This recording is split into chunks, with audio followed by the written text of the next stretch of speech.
చిల్లర వర్తకంలోకి 51% విదేశీ పెట్టుబడులను అనుమతించడం సహా వివిధ కీలక అంశాలపై నేరుగా ఎదుర్కోలేని యూపీఏ సర్కారు మిత్రపక్షాలను విపక్షాలపైకి ప్రయోగించి చౌకబారు రాజకీయాలకు పాల్పడుతోందని Bhajapa విమర్శించింది.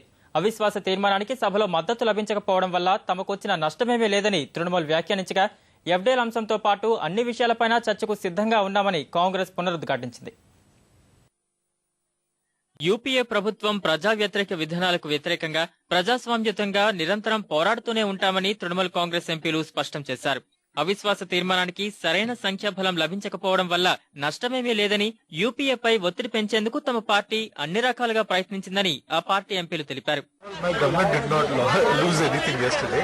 Our party was proposing to bring a no confidence motion. It got defeated for lack of support.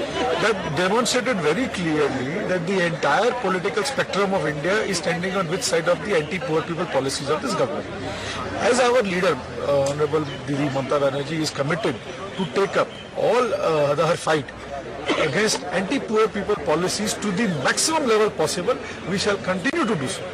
And we shall explore all options and do everything. మిత్రపక్షాలతో ఉభయ సభలను స్తంభింపజేసి దాన్ని ప్రధాన ప్రతిపక్షంపై నెట్టేందుకు యూపీఏ సర్కారు కుట్ర పండుతోందని భాజపా అధికార ప్రతినిధి ప్రకాష్ జావదేకర్ ఆరోపించారు. బహుజన్ సమాజ్వాదీ వెల్లోకి దూసుకెళ్లి అసందర్భ ఆందోళనతో విలువైన సభా సమయాన్ని హరిస్తున్నారని ఆవేదన వ్యక్తం చేశారు.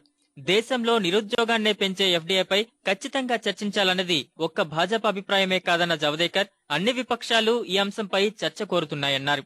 కాంగ్రెస్ చౌకబారు రాజకీయాలను ప్రజలు గమనిస్తూనే ఉన్నారని ఆయన విమర్శించారు. मुझे तो लगता है ये कांग्रेस की साजिश है कि सदन न चले और भाजपा को बदनाम करे, लेकिन लोग भी देख रहे हैं कि कौन वेल में गया है, क्यों जा रहे. मैं ये मानता हूँ कि एफडीआई के मुद्दे पर 184 में जो हमने चर्चा मांगी है वो देनी चाहिए, क्योंकि 10 साल पहले मनमोहन सिंह जी ने ये चर्चा उपस्थित की थी बालकों के मुद्दे पर. तब वोटिंग के नियम के तहत अगर अटल जी ने हाँ कहा था तो अब वही मनमोहन जी 184 की चर्चा को मना क्यों करते हैं. जब आज एक साफ हो गया कि अमेरिका में ही वॉलमार्ट की जांच लगी है कि भारत में प्रवेश पर उन्होंने क्या भ्रष्टाचार किया है, तो ये तो भ्रष्टाचार का भी एक नया घोटाला, वॉलमार्ट घोटाला करके सामने आने वाला है. और इसलिए ये चर्चा होनी चाहिए, वोटिंग के तहत होनी चाहिए. ये बीजेपी की मांग जो है सभी विपक्षी दलों की मांग है. కాంగ్రెస్ మాత్రం అన్ని అంశాలపై తాము చర్చకు సిద్ధంగానే ఉన్నామని పునరుద్ఘాటించింది.